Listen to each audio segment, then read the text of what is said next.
মাছ পাইছো? কি মাছ পাইছো বাবা? আসসালামু আলাইকুম। আজকে চলে আসলাম মুরাদনগর। আসলে মুরাদনগর বলতে এটা উত্তর মুরাদনগর বলে। আর এই যে খালটা দেখতে পাচ্ছেন এটা হচ্ছে বোয়ালিয়ার যে খালটা কালিকাপুরের দিকে আসছে মুরাদনগর হয়ে। আমার কাছে খুব ভালো লাগছে।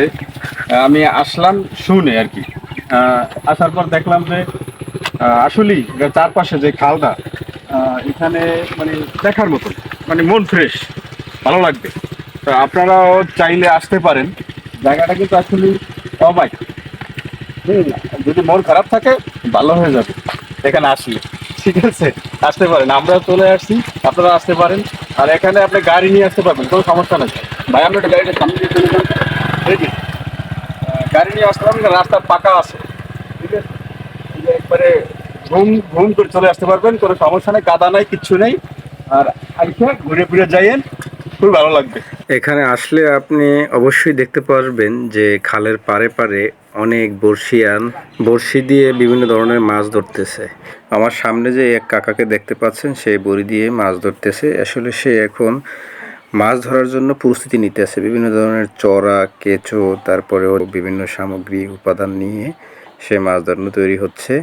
তো যাই হোক, কাকার জন্য দোয়া করবেন যেন সে অনেকগুলো মাছ পায় আর আমাদেরকে যেন দুই একটা খাইতে দেয়। যাই হোক, আমরা একটু সামনের দিকে আগাবো। যে ওখানে কয়েকটা লোক দেখতে পাচ্ছি, তারাও মনে হয় মাছ ধরতেছে, দেখি কি বলে। মাছ পাইছো? কি মাছ পাইছো? গজাল মাছ? কই গজাল মাছটা দেই তো। গজাল মাছটা দেখার জন্য ছুটে গেলাম। আমি তো ভাবছি কত বড় জানো গজাল মাছ, আর এই গজাল মাছ দেখে তো আমি হাসতে হাসতে শেষ। যাই হোক, ওদের কাছে অনেকটা বড়। একটু এই পাশে চলে আসলাম। ওই যে দেখা যাচ্ছে একজন মাঝি নৌকা পারাপার করতেছে যাত্রীদের। যাই হোক, আমার ভাবতে অবাক লাগে যে আমাদের গলাচিপা উপজেলায় সদর ইউনিয়নের মুরাদনগর গ্রামে এরকমের একটা দৃশ্য দেখেন। রাস্তার এই পাশে কিন্তু আবার সবুজ শ্যামল ফসল আদিও আছে। আবার দেখেন কালপাড়ের এই পাশে যে পারে একটা তুলে গাছ আছে। এখান থেকে একটু দক্ষিণে গেলে দেখতে পাবেন কয়েকটি তাল গাছ, সেখানে আবার দোকানও আছে। আশেপাশে সুন্দর কি রকমের মনোরম দৃশ্য। রাস্তার অপর পাশে যদি আপনি তাকান তাহলে দেখতে পাবেন যে খোলামেলা কোনো ভেরিবাদ নাই, কিন্তু এইখানে একটা ওই যে দেখা যাচ্ছে জাল দিয়ে বেড়া দেওয়ানো, ওখানে একটু মাটি কাটানো আছে, ওখানে একটু গভীর আছে, গভীরের ভিতরে বলতে একটু বেড়ের মতন। সেখানে কিন্তু দেখেন প্রচুর মাছ, প্রচুর মাছ। এক কথায় মানে আমি দেখে হতভম্ব হয়ে গেছি যে এইরকম খোলামেলা জায়গায় কীভাবে এত মাছ থাকে।